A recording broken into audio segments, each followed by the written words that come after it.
6h03 e hoje é dia do RN em Pauta na Expo Londrina. O RN em Pauta vai trazer um importante debate na tarde de hoje na Expo Londrina. Uma análise sobre economia, política, agronegócio, porque quem entende e vive o assunto vai estar acompanhando junto com a gente então. O primeiro palestrante do evento vai ser o economista Gustavo Loyola, que presidiu o Banco Central nos governos Collor de Mello, Itamar Franco e Fernando Henrique Cardoso. Hoje no Banco Central está no centro das discussões por conta da política de juros, que vem desagradando uma série de segmentos. Raquel. E além de Gustavo Loyola, nós vamos ter o secretário de Agricultura, o Norberto Ortigara, e membros da entidade como FAEP, o CEPAR, FACIAP, debatendo o assunto. O RN em Pauta vai ser mediado pelo jornalista José Luiz Tejon, que está aqui conosco no estúdio. Bom dia. Bom dia. Um prazer em te receber. Prazer meu. Obrigado. E para contar um pouco sobre esse grande evento, o Tejon está aqui conosco e vai falar um pouco sobre essas participações tão importantes que a gente citou aqui. Tejon, esse é um momento de muitas dúvidas, né? Eu acho um momento importante de unir política e economia, né? Eu diria unir política, economia e ação, né? Uhum. Porque a dúvida, ela faz parte do ser humano. Dizem que o louco é o que não tem dúvida. Agora, ficar com medo é diferente. Então, nós estamos vivendo uma época extraordinária para o Brasil, com demandas internacionais, insegurança alimentar no planeta, guerra na Europa, uma perspectiva única de que somente a agricultura tropical poderá atender o mundo nos próximos 20 anos. Então, eu não vejo que a gente precise ter algum nível de medo. Uhum. As discussões que envolvem os aspectos políticos, eles partem de alguns fundamentos, eu diria que em grande parte ultrapassados, né? Filosofias do século XVIII, XIX, que não nos atendem no século XXI. Porque o que nos atende agora é gestão, planejamento, ações e coisas concretas, como por exemplo este encontro aqui na Expo Londrina. A gente veio de um encontro em Cascavel com sucessos extraordinários de resultados. Viemos um encontro em Não Me Toque, Rio Grande do Sul, na Cotrijal, com sucesso e resultados. Estamos aqui em Londrina, não tenho dúvida alguma que vai ser outro recorde de negócios, né? Portanto, eu diria que a reunião dessas pessoas, obviamente a presença de um Loyola, traz uma visão de bom senso com relação aos discursos e às políticas econômicas que precisam seguir, fundamentalmente bom senso. Eu acho que o bom senso termina prevalecendo porque a realidade é maior. Então, eu creio que o Loyola vai trazer uma visão realista do caminho que as coisas deverão seguir. E depois, os convidados deste debate são convidados que têm, ao longo do tempo, como eu tenho acompanhado, têm tido posições muito também corretas, como o próprio representante da FAEP. Uhum. Quando se conversa com um camarada como o Ágide, ele fala: olha pessoal, tudo bem, tem dúvida aqui, dúvida ali, mas a gente está seguindo e está crescendo. Vamos trabalhar, né? E vamos trabalhar. As cooperativas cresceram 2 dígitos no ano passado. Uhum. Cooperativas, aliás, o Paraná é um exemplo não só para o Brasil, mas para o mundo inteiro. Porque onde tem pobreza e miséria, se não for cooperativa, não resolve. Então o Paraná é um exemplo extraordinário de pequenas propriedades que ficam grandes através de um cooperativismo extraordinário. E agora entrando aí na área também do biogás, a partir dos dejetos, né, com relação à proteína animal, como exemplo lá em Toledo, a Primata, uma cooperativa investindo em se tornar uma cooperativa agroenergética. Então, cooperativismo, agroindustrialização, Paraná é outro espetáculo nesse sentido, ou seja, agregação de valor sobre as matérias-primas. Então eu tenho uma visão que não é uma visão otimista, porque o otimista é um tolo, mas também longe de ser uma visão pessimista, porque o pessimista é um chato muito grande.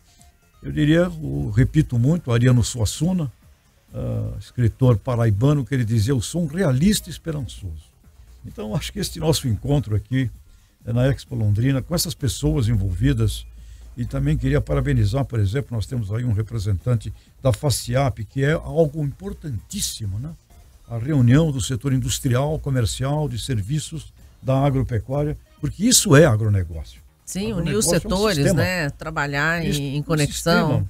Muito rico e sem contar aí também, gostaria de parabenizar os patrocinadores desse nosso encontro, né? A Cooperativa Integrada e a Sicredi, uma cooperativa de crédito. E esse mundo do crédito a partir de cooperativas, há uma expectativa do próprio Banco Central de que as cooperativas passem a representar 20% de todo o movimento do crédito brasileiro. Então, Paraná, tirando aí as preocupações climáticas que vocês já viveram aqui nas últimas 2 safras, né? Que é um aspecto que a gente tem isso ainda de maneira incontrolável, mas os resultados extraordinários, vai crescer trigo, cultura de inverno, soja, milho, as integrações, proteína animal, ou seja, temos um cenário, eu diria, muito positivo, e talvez a maior preocupação que tenha que ser é com relação à gestão. Eu diria, não existe agronegócio mal sucedido, existe agronegócio mal gerido. Então esse acho que é o principal desafio desse nosso encontro aqui, colocar aspectos da gestão principalmente, né? João, queria pegar o gancho que o senhor falava sobre produção de energia, né? O senhor é membro do Conselho Científico de Agro Sustentável. Como é que o senhor avalia essas políticas ambientais agora nesse início de novo governo, né? Esses debates, essas discussões? Queria que o senhor fizesse uma avaliação sobre isso. Novamente, eu estou vendo ações muito importantes, por exemplo, no mundo do biogás.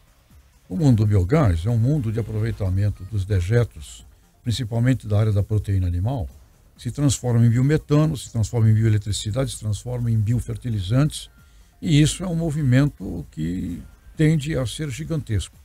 As alternativas eólicas também e solares, e outra coisa muito positiva que está acontecendo agora, o pessoal todo da área de biodiesel ficou contente com o aumento do percentual, né, programado da soja, do biodiesel no diesel, e também no etanol, porque nós acabamos com a ideia de ficar trazendo etanol importado dos Estados Unidos sem taxas, né? Então, são coisas todas importantes. Conversas daqui e dali com relação aos aspectos, por exemplo, de assentamentos MST, invasões. Pessoal, o Brasil tem 5,5 milhões de propriedades agrícolas. 4 milhões com terra, famintos. 4 milhões de propriedades agrícolas, de pessoas que têm terra, famintos, na pobreza e na miséria. Temos 1 milhão de produtores em cooperativas e provavelmente aí uns 200, 300 mil que são os médios grandes que fazem a grande parte também na área de grãos. Mas nós temos 4 milhões de produtores rurais com terra, famintos. Então, na hora que você tem isso, e foi como falamos agora há pouco, do exemplo paranaense de cooperativismo, sem uma política de cooperativa e sem uma política de inclusão tecnológica, você não vai tirar esses 4 milhões que têm terra da miséria. Imagina trazer e fazer mais reformas agrárias sem esta política pública, né? Isso simplesmente é uma utopia ideológica que serve a quem? Então eu creio que o que nós temos que trazer aqui para o mundo da prática da vida e lideranças da sociedade civil organizada escuta, qual é o plano para a gente tirar 4 milhões de propriedades agrícolas brasileiras com terra da miséria e da pobreza? Primeiro objetivo. Segundo, onde tem assentamento bem sucedido? Onde se concentram essas propriedades? Onde se concentram essas Nordeste e Norte. Fundamentalmente esses Nordeste 4 e Norte. milhões. Sim, Nordeste e Norte. Pessoas que estão completamente fora de tecnologia, fora do mercado, uma subsistência, ali uma vida terrível. Talvez a pior pobreza, até pior que a pobreza urbana, porque na pobreza urbana você ainda para em frente a um restaurante e ainda ganha comida. Ou seja, essa pobreza, essa miséria não é só um problema brasileiro, é no mundo. São 600 milhões de propriedades agrícolas no planeta Terra, 500 milhões em situação de pobreza e de miséria, em Ásia, em África, etc. Então, o olhar sobre esse primeiro bloco, ele é importantíssimo. E eu só creio em qualquer possibilidade de assentamentos se ele estiver dentro de uma política pública de cooperativa e inclusão tecnológica. E com muito desenvolvimento de agroindústrias familiares. Como a gente vê, por exemplo, exemplos ricos. Eu estava em Santa Catarina há 2 semanas atrás, o desenvolvimento lá de um cooperativismo de agroindústria familiar. Então, agroindústria familiar com agricultura familiar pequena formam um cluster, formam um grupo que você tem realmente condições de acessar mercado, criar renda, criar riqueza. Então, essas conversas sobre a invasão, etc., isso eu diria que faz parte de um discurso polarizado, que é um discurso que não atende àquilo que irá efetivamente acontecer. E nós já vivemos, governos do PT, o primeiro governo Lula, ministro era Roberto Rodrigues, tivemos um trabalho muito bom, o segundo, ou seja, pessoal, olha, eu diria que nós temos que concentrar nossas energias nas ações, nas realizações, acesso a mercados internacionais e investimentos estruturais, onde eles precisam existir, que é para facilitar a vida do agronegócio brasileiro. E principalmente, qual é o tamanho do agro brasileiro hoje? 526 bilhões de dólares. Isso é muito? Pergunto a vocês. Qual é o total do agribusiness do planeta Terra? 20 trilhões de dólares. Qual é o agribusiness dos Estados Unidos? 5 trilhões de dólares. Temos muito para crescer ainda. 526 bi, legal, parabéns, chegamos aí, não há também 50 anos. Agora, gente, pelo amor de Deus, né? Vamos buscar a meta de 1 tri. Podemos ter 1 trilhão de dólares no PIB do agribusiness brasileiro. E se tivermos 1 tri no agribusiness, quanto será o PIB do Brasil? O PIB do Brasil deixa de ser 1,9, que é 10% da China. E nós poderíamos estar atingindo 2,3, 2,4. E com um pouquinho mais, nós chegamos no PIB da França, 8º do mundo. Portanto, nós temos muito mais que colocar nossos focos energéticos no sentido de 526 bilhões de dólares. Parabéns, mas dá para dobrar? Podemos mais. Tejão, vamos fazer o convite para o nosso ouvinte participar hoje do RN Portanto, em Pauta lá, na né? Expo Londrina. Expo é Londrina, hoje, 14 horas. 14 horas, vai estar lá o Loyola, que é um sábio, trazendo visões extraordinárias assim de bom senso para nos orientar nos nossos diálogos e decisões, falando de políticas econômicas e o impacto das políticas econômicas com relação ao mundo do agronegócio, né? E sem dúvida alguma, eu quero dizer aqui que agricultores precisam ser protegidos, sim, porque eles são o elo mais frágil da cadeia sistêmica do agribusiness. Eles não põem preço em mercadoria, não põem preço em insumos, não dominam São Pedro, não mandam nas bolsas de Chicago, não mandam no dólar. Agricultor precisa ser protegido, sim. É parte, sim, de uma política pública fundamental. E o Loyola vai trazer uma boa visão lá para a gente sobre esses aspectos e o papel de Banco Central também. E fora isso, as lideranças que estarão conosco, nós vamos tratar sobre a visão de cadeias produtivas, né? Como que as cadeias produtivas paranaenses podem continuar, inclusive, crescendo maiores do que elas já atingiram, que, sem dúvida alguma, também merece aqui o nosso parabéns. E lembrando que você ainda não se inscreveu, essa inscrição é de graça.